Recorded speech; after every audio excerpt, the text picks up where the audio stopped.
Aquarius, tignan natin kung ano yung mensahe para sa'yo. Keep in mind na ito ay general reading lamang kaya hindi po lahat makaka-resonate. Be open-minded. Sa mga hindi pa po nakasubscribe dito sa ating channel, please subscribe and hit the bell button para lagi po kayong updated every time na meron tayong uploads. At kung nais mo namang mag-avail ng ating private readings, ng ating rituals, ng ating Tiars products, ating EEA necklace at ng ating Tiars bracelet, makikita mo yung link sa description box. Tarot Intentions by Aliana Reyes. Tignan natin. Pwede mo pa rin pong panoorin yung iyong other sign sa Moon, Rising, and Venus. Huwag lang kayo lagi magpo-focus sa inyong sun sign. So we have forgiveness. Meron tayo ditong transformation. At meron po tayo ditong psychic abilities. Tingnan natin kung saan-saan bang aspect yan ng life mo. Anong sitwasyones ba ito? Ano tong forgiveness na ito? I'm open to receive any messages, please. Spirit guide for Aquarius. We have 9 of Wands. We have the High Priestess. May naaharangan dito. Could be, ayun nga, yung gifts mo, naharangan siya kasi may mga tao, may mga sitwasyon, or could be mga ginawa mo na hindi mo pa kayang i-let go. Basta may napipigilan dito na aspect ng life mo, not just your abilities, your spiritual gifts, kung hindi po, even yung ganda ba ng kaperahan mo. Napapansin mo ba yan? Napapansin mo ba, Aquarius, parang medyo bumibigat, no? Yung flow ng finances mo. O yung mga nangyayari, yung mga dating ba ng mga, mga pangyayari sa life mo, mabigat ba siya ngayon? Basta parang there is something off, nafe-feel mo ba? Pag yes, ayun po, meron kang kailangang i-let go. So some of you naman, pwedeng hindi naman yung dahil may nakaaway kayo or what. Pero meron po dito, need nyong mag-guard, mag-grounding. Meron din, need nyo mag-cord cutting. Need nyo kasing i-protect yung inyong energy.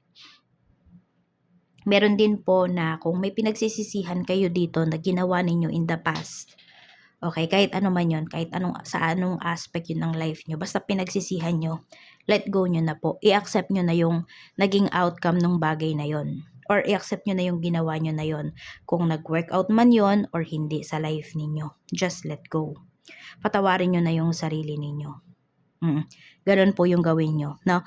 Para makita nyo talaga, ma-appreciate nyo, at dumating yung mga mas magaganda pang bagay sa life mo.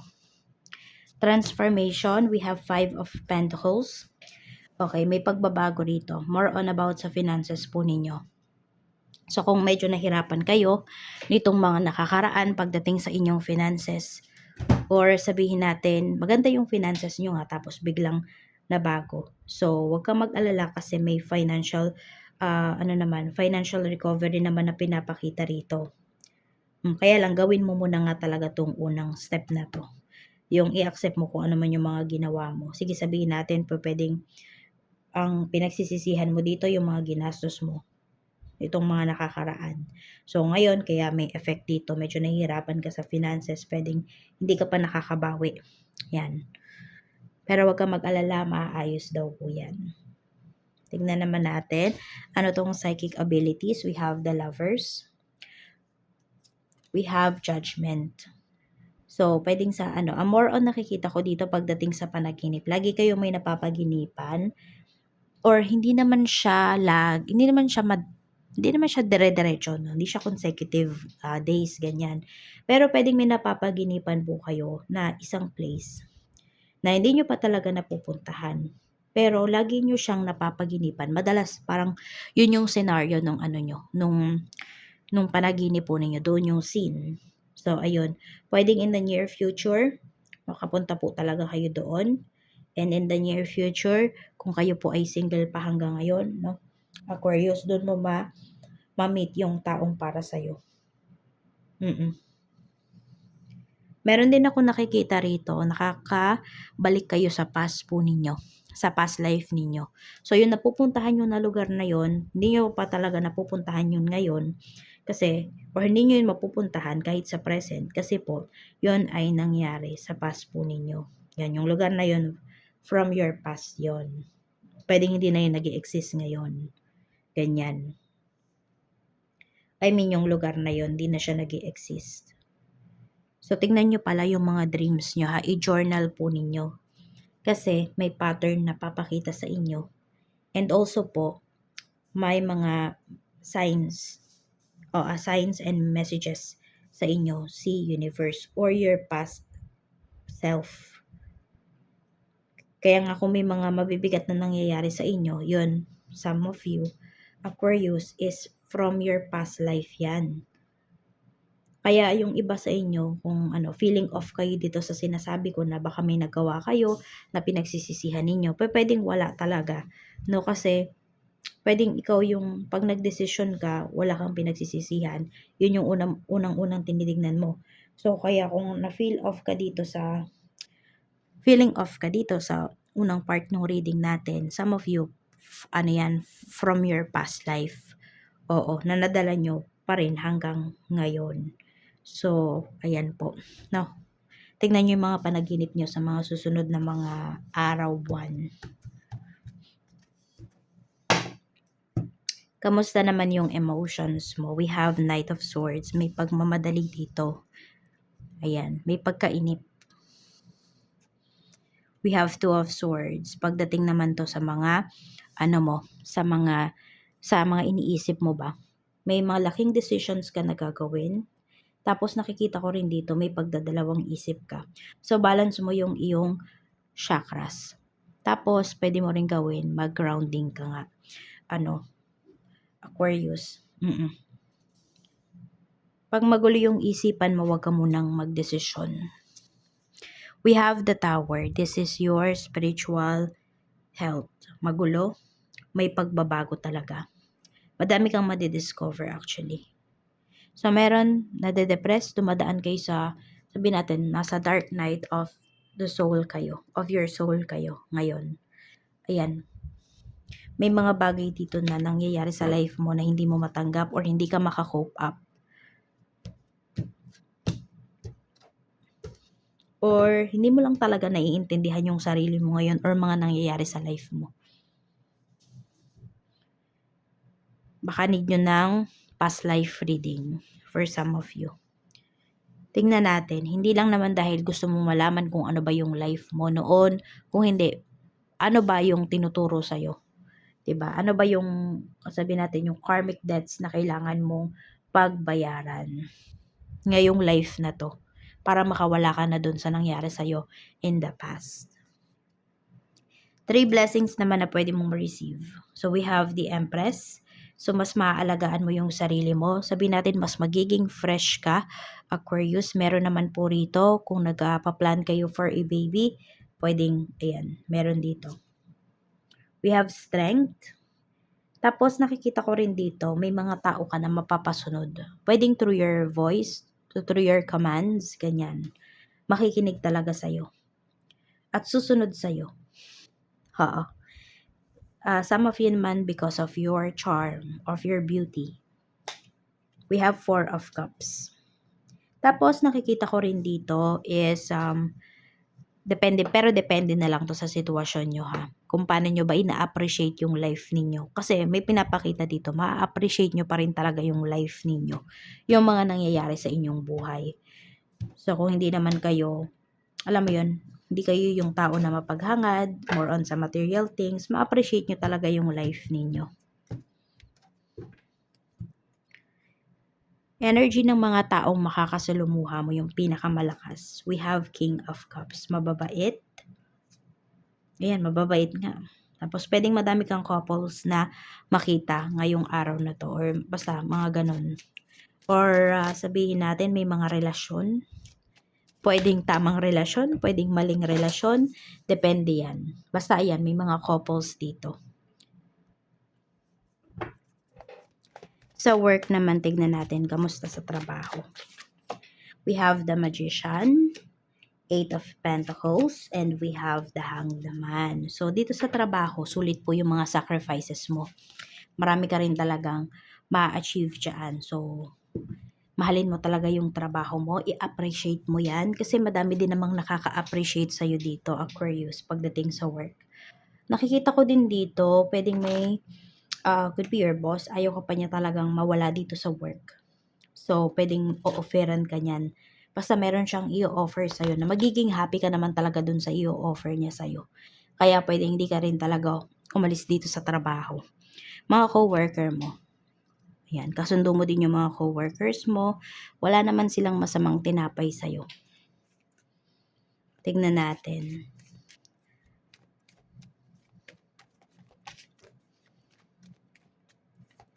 Pwede nga na hindi lang sa'yo pabor yung mga mangyayari dito sa work eh, even sa mga coworkers mo. So, alam mo yung everybody happy, ganyan. Sa negosyo, we have 5 of Wands. Very competitive talaga yung iyong business, no? We have the Hermit. We have 2 of Wands. So, nakikita ko dito marami ka pang plano pagdating sa iyong negosyo. Tuloy-tuloy mo lang yan. Kailangan lang talaga yan, maging competitive ka pa pagdating dito sa business mo, sa business world. Oo. Kaya sumabay ka sa mga pagbabago, ganyan. Or yung strategies mo, lagi mo siyang, siguro more on yung strategies mo, lagi mo siyang i-upgrade. Yun yung gawin mo. Para hindi ka mawala sa linya, sa track. Kamusta yung sales? Medyo magkakaroon lang ng problem dito sa sales. Or hindi talaga nagkakaroon ng problema, pero yung mga taong pinagkakatiwalaan mo, tingnan natin yung staff mo ha. Ayan o, may staff ka dito, malikot kamay. So, kaya pwedeng di mo na-appreciate yung sales kasi may ginagawang hocus-focus dito yung staff mo. Kamusta yung clients? We have King of Wands. Ayan, okay na okay din naman yung mga clients mo. Pupunta sila dyan sa shop mo, bumibili talaga sila. Hindi lang mga nagka-canvas yung mga yan. So, marami ka pa ding clients dito. Yun nga lang, merong anay dyan sa mga staff mo. Kaya mag-iingat ka, tingnan mo kung kailangan mo maglagay ng CCTV, maglagay ka. Investment mo yan, 'di ba? Protection mo yan para dito sa business mo. Sa kaperahan, we have 2 of Cups, Ace of Pentacles, and meron tayo ditong Ace of Wands. So, maganda yung pinapakita dito ha pagdating sa iyong trabaho, sa iyong kaperahan. Sabi ko nga, 'di ba, meron ka ditong meron ka ma-receive pagdating dito sa iyong trabaho. So, magkadugtong naman kasi yan. No, even sa business mo, kailangan mo lang talagang mag-ingat dito. Kailangan mo maging hands-on pagdating dito sa kaperahan mo, pagdating dito sa iyong negosyo. Okay, pagdating naman dito sa kaperahan, nakikita ko sa iyo dito, Aquarius, kung meron kang tao dito na pinagkakatiwalaan, could be asawa mo, or basta kung sino man tong pinagkakatiwalaan mo pagdating sa pera, okay din kasi pwedeng sa kanya mo pagkatiwala yung pera mo kasi mas lalago pa. Depende yan kung ano ba, magaling ba kayo mag-handle ng finances niyo, hindi pa kayo magastos. Yan, kung hindi naman, kayo na lang mag-handle ng finances niyo. Pero kung alam mo sa sarili mo na magastos ka, hindi mo makontrol yung spendings mo, yun. Try mo. Oo. Or could be para mas safe, ano ba, mas safe ba sa bangko or mas safe ba sa bahay? Meron kayong vault, ganyan. Depende yan sa inyo, ha? Basta sinupin mo dito yung kaperahan mo. Sa love life naman, we have 4 of Swords. So, may peace of mind ang pinapakita rito. Pero tingnan natin, ano ba yung, kung meron bang unresolved issues dito sa inyong relasyon. The Chariot. Meron tayong 7 of Pentacles. So, more on, ang pinapakita rito, nagkaroon na ba ng history of cheating? Oo.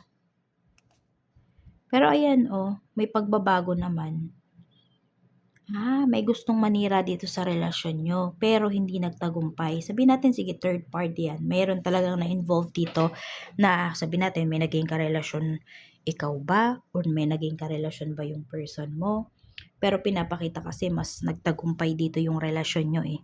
Mas umaapaw yung love ngayon. So, ano to? Parang yung love is sweeter the second time around ba to? May ganyan ba dito? Kasi parehas kayo nag-move forward ng person mo. So, kung ano man yung mga issues ninyo before, na-resolve siya. Yan. Kaya may peace of mind na kayo dito ngayon sa relasyon nyo eh. Kasi mas malalim yung feelings, mas umaapaw yung feelings nyo sa isa't isa. kesa dun sa mga maling nagawa ninyo sa relasyon ninyo.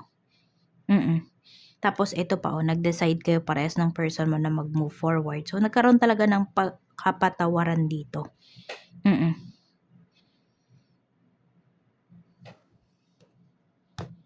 So, parehas kayong nagbago. Parehas kayong nag-adjust.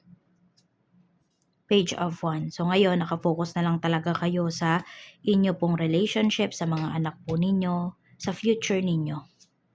We have 7 of Swords. Wala nang tinatago ng lihim dito. Lahat ng actions mo, lahat ng actions ng person mo, ayan, pinapaalam na po sa inyo. Tignan natin, ano pa yung mensahe. Yes, pwede naman talagang makamove forward. Pwede naman talagang mas maging maayos pa yung relationship. Basta, parehas nyo lang gusto. Diba? Parehas lang kayong mag-e-effort dito. And marami po sa inyo, ganyan yung ginawa ninyo ng person mo. Kaya, walang imposible.